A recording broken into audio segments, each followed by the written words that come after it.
খোয়াই শহর একটানা বৃষ্টির পর কার্যত জলমগ্ন শহরের বিস্তীর্ণ এলাকা। জলাবদ্ধতা ঘিরে উঠছে একের পর এক প্রশ্ন। ড্রেন নির্মাণের কাজ, পরিকল্পনা এবং বাস্তবায়ন নিয়ে ক্ষোভে ফুঁসছে ব্যবসায়ী থেকে শুরু করে সাধারণ মানুষরা। ঘটনাস্থলে বিক্ষোভ, উত্তপ্ত পরিস্থিতি সামাল দিতে মোতায়েন করা হয় পুলিশ। একটানা ভারী বৃষ্টির পর খোয়াই শহরের বিভিন্ন এলাকা জলমগ্ন হয়ে পড়ে। দোকানপাট, রাস্তায় এবং বাজারে জল ঢুকে পড়ায় চরম দুর্ভোগে পড়েন ব্যবসায়ী ও সাধারণ মানুষরা। বহু ব্যবসায়ী অভিযোগ, জলাবদ্ধতার কারণে তাদের বড় ধরনের আর্থিক ক্ষতি হয়েছে। এই পরিস্থিতির জন্য নতুন ড্রেন নির্মাণের কাজ ও তার মান নিয়ে প্রশ্ন তুলেন ক্ষুব্ধ ব্যবসায়িকরা। তাদের অভিযোগ, যথাযথ পরিকল্পনা ও বাস্তবায়নের অভাবেই শহরে জল দ্রুত নিষ্কাশন হতে পারেনি। জলাবদ্ধতা পরিদর্শনে ঘটনাস্থলে পৌঁছান সংশ্লিষ্ট দপ্তরের ইঞ্জিনিয়ার। তাকে ঘিরে বিক্ষোভ দেখান ব্যবসায়ীরা এবং পরিস্থিতি কিছু সময়ের জন্য উত্তপ্ত হয়ে ওঠে। পরে আইন শৃঙ্খলা বজায় রাখতে ঘটনাস্থলে মোতায়েন করা হয় পুলিশ।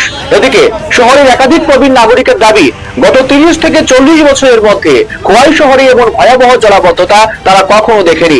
তাদের দাবি, অতীতকেও ভারী বৃষ্টি হয়েছে, কিন্তু শহরকে এভাবে জলমগ্ন হতে দেখা যায়নি। জল নেমে গেলেও থেকে গেছে একাধিক প্রশ্ন। ড্রেন নির্মাণে কোথায় ত্রুটি, কেন এমন জলাবদ্ধতা, ক্ষতিগ্রস্ত ব্যবসায়ীদের ক্ষতিপূরণ বা ভবিষ্যতে এমন পরিস্থিতি এড়াতে প্রশাসন কি পদক্ষেপ নেয়, এখন সেদিকেই তাকিয়ে সবাই।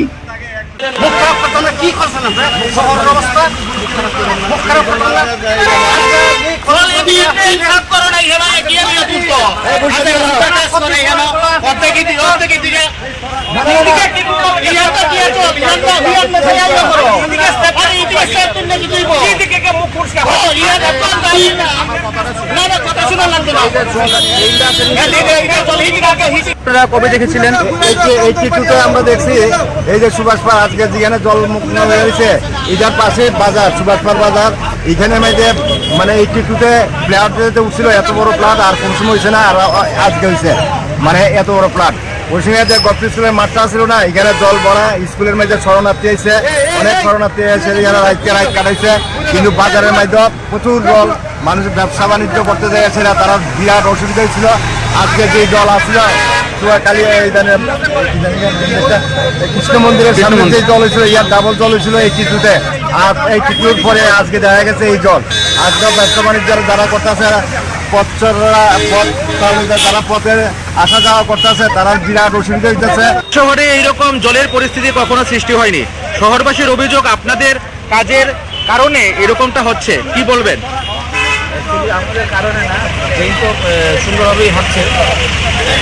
বৃষ্টির পরিমাণটা বেশি হওয়াতে এই জলের আটকানোর ব্যাপারটা এখন স্বাভাবিক হয়ে গেছে। না, আপনারা কি আগে জানতেন না যে এরকম একটা পরিস্থিতি সৃষ্টি হতে পারে? বৃষ্টি প্রকৃতি কতটা জল দেবে কি করে জানতো না, না, বর্ষা হলে এরকম পরিস্থিতি সৃষ্টি হতে পারে শহরের বুকে। এবারই হয়েছে দেখলাম।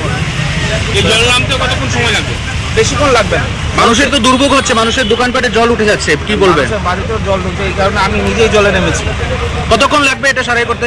Half an hour maximum, half an আওয়ারের বেশি লাগবে। এই কাজ শেষ হতে কতদিন লাগবে? এটা তো বছরের কাজ। এই কাজ কে করছে? শুনেছি তো টুডাই করছে। টুডা না, টুডা তো গভর্নমেন্ট ডিপার্টমেন্ট, এটা হচ্ছে ওভেল কনস্ট্রাকশন কোম্পানি।